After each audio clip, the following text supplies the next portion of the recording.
I've been in and out my mind since I hit your phone. I've been counting up the times that I did you wrong. I just want you by my side when I get real gone. Feel it's been a little while since we got along. Yeah, we've been playing stupid games, the situation rotates, and they say communication save relations. Okay, medicated how I'm patient. Hari ini gue berkesempatan buat sharing ke kalian mengenai produk terbaru dari Gravastar. Ini adalah sebuah mouse gaming yang dikasih nama Gravastar Mercury M1. Harga resminya belum tahu ketika gue membuat review ini, tapi ketika kalian udah bisa menonton review ini, harusnya Gravastar ini sudah keluar secara resmi di luar ya. Jadi kalau kalian pengen punya mouse ini, kalian harus order langsung di luar. Yang link pembeliannya udah gue sertakan di deskripsi di bawah.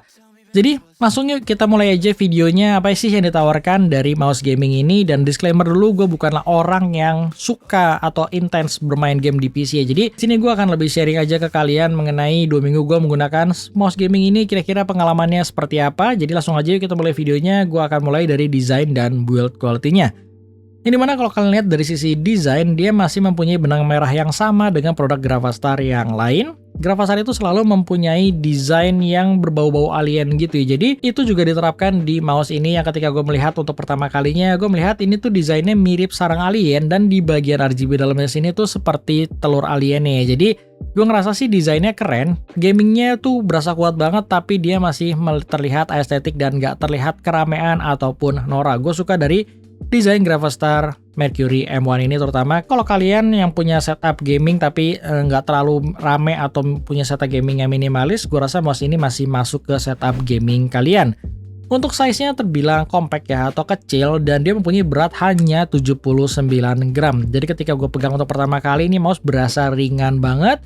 Kemudian dia punya desain tuh kayak bolong-bolong di bagian atas sini ya, yang dimana ini tuh dimaksud sama Gravastar supaya ketika kalian pakai mouse ini berlama-lama, tangan kalian tuh nggak akan berasa panas atau keringetan yang biasa terjadi di telapak tangan gitu. Sepengalaman gue sih, gue tetap nyaman menggunakan ini dan enak sih buat penggunaan berjam-jam, meskipun untuk bagian pegangannya sendiri gue ngerasa ini feel-nya lebih ke kayak fingertip atau kayak claw gitu ya. Padahal biasa gue menggunakan tipe yang palm gitu. Jadi butuh penyesuaian ketika gue menggunakan mouse ini, tapi overall sekitar 2 minggu ini gue mulai enak dan mulai nyaman menggunakan mouse ini.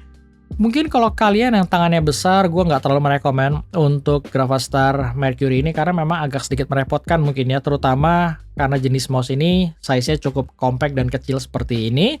Untuk pemilihan konektivitasnya sendiri, dia dikasih 3 buah jenis pilihan yang berbeda, mulai dari wired menggunakan kabel, kemudian menggunakan wireless 24 GHz-nya, dan yang terakhir menggunakan Bluetooth. Dan untuk sehari-hari gue tetap menggunakan di wireless 2.4 GHz itu ya. Dan untuk performance-nya gue rasa di sini udah bagus banget, udah hampir mirip sama seperti kalian colok menggunakan kabel. Dan di bagian sebelah sini juga ada USB Type-C yang selain berguna untuk nge-charge mouse ini, juga dia bisa berguna ketika kalian menggunakan wired koneksinya. Kemudian di bagian dalam sini juga ada RGB yang bisa kalian atur. Totalnya ada 5 buah mode yang nanti akan kita bahas di bagian aplikasinya.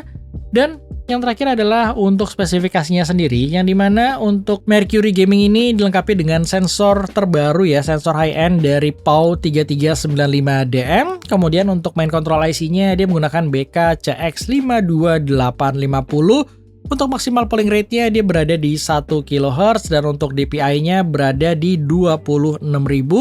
Kemudian untuk maksimum tracking speed-nya ada di 650 inch dan untuk acceleration-nya di 50G. Kemudian selanjutnya untuk baterai capacity-nya, dia mempunyai baterai sebesar 400 mAh yang diklaim ketika kalian menggunakan dongle bisa mencapai 11 hari untuk 1K polling rate-nya.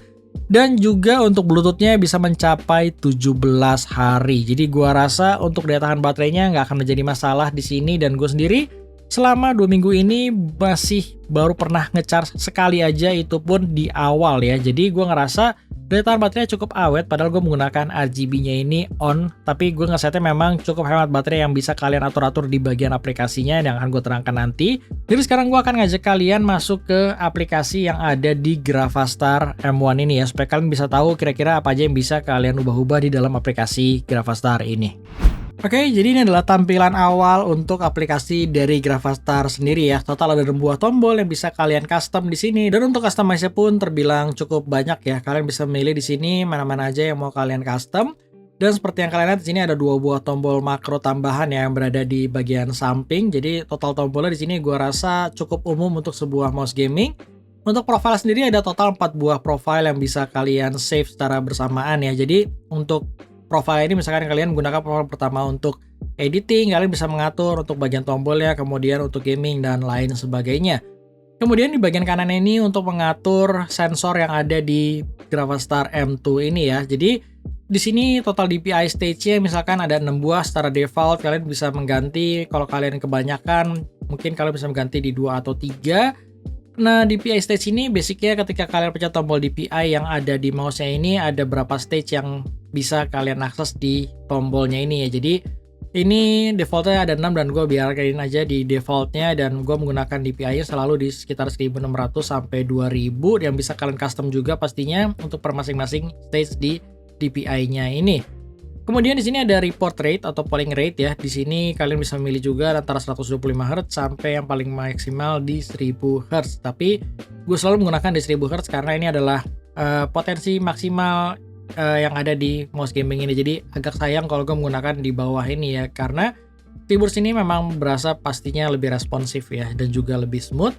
Kemudian di sini juga ada sensor setting yang kalian bisa mengatur untuk live on distance-nya dan lain sebagainya. Di sini secara default dia ada di 1 mili, tapi kalau kalian mau naikin di 2 mili juga bisa. Kemudian di sini juga kalian bisa mengaktifkan peak performance-nya selama berapa menit ya. Ada maksimal di 40 menit untuk peak performance-nya ini, tapi gue selalu menonaktifkan. Dan kemudian di sini ada 3 mode yang bisa kalian aktifkan juga, Reaper Control, Angle Snapping, dan Motion Sync ya. Untuk Reaper Control basicnya cuman kayak menambah lebih smooth aja untuk pergerakannya. Untuk Angle Snapping ini membantu kalau kalian yang suka gambar di PC menggunakan mouse ya. Jadi misalkan kalau kalian menggunakan program Paint misalkan, basicnya Angle Snapping itu membantu kalau kalian pengen menarik garis lurus seperti ini ya tuh. Jadi dia akan gampang banget ketika kalian membuat garis lurus seperti ini, baik dari vertikal maupun horizontal ya. Dia akan lebih membantu lah ibaratnya supaya lebih mudah buat kayak ketika kalian mengaktifkan dibandingkan kalian gak mengaktifkan angle snapping ini ya, yang dimana dia akan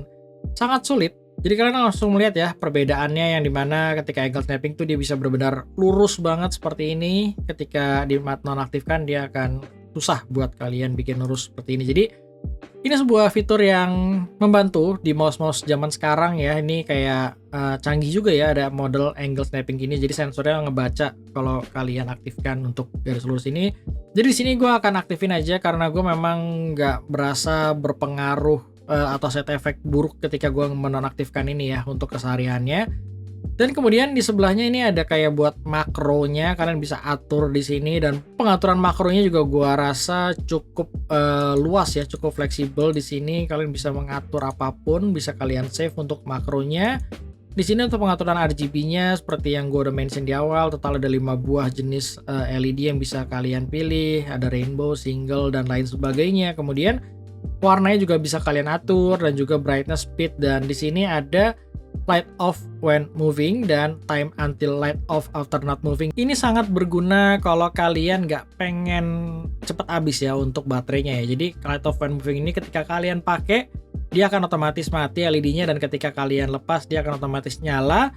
Kemudian ini berapa lama LED-nya akan otomatis mati ketika tidak digunakan. Ini keduanya gue aktifkan jadi supaya baterainya lebih awet aja. Dan ini bagian terakhir untuk kayak update receiver, mouse-nya, dan lain sebagainya. Jadi gue rasa itu aja kalau kita bahas dari aplikasi yang ada di Gravastar M2. Basicnya sih gue sendiri ngerasa aplikasinya simple, nggak ribet, tapi cukup lengkap untuk gue mengakses fitur-fitur yang ada di Gravastar Mercury M1 ini.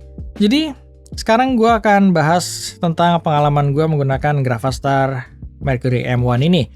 Memang buat gue yang tiap harinya tidak menggunakan mouse gaming, ketika gue menggunakan Gravastar ini gue butuh penyesuaian sekitar 3-4 harian untuk gripnya yang memang gak biasa. Berasanya tuh memang agak kekecilan, tapi ketika gue sudah lancar sekitar 3-4 hari ini, gue malah berasa mouse ini tuh nyaman ya. Even gue pakai buat editing pun dia berasa lebih responsif dibandingkan mouse yang biasa gue gunakan. Mungkin karena sensornya udah lebih canggih, lebih high end. Gue ngerasa memang dia pergerakan kursornya tuh jauh lebih smooth dibandingkan mouse gue yang biasa gue gunakan. terlepas butuh atau nggak butuh, itu balik lagi ke preferensi. Kalau kalian tanya ke gue, buat gue yang kesehariannya mungkin 80% buat editing dan 20% buat main game, gue ngerasa sih mouse gaming seperti ini nggak butuh-butuh banget ya. Gue akan tetap menggunakan mouse gue yang biasa gue pakai untuk editing.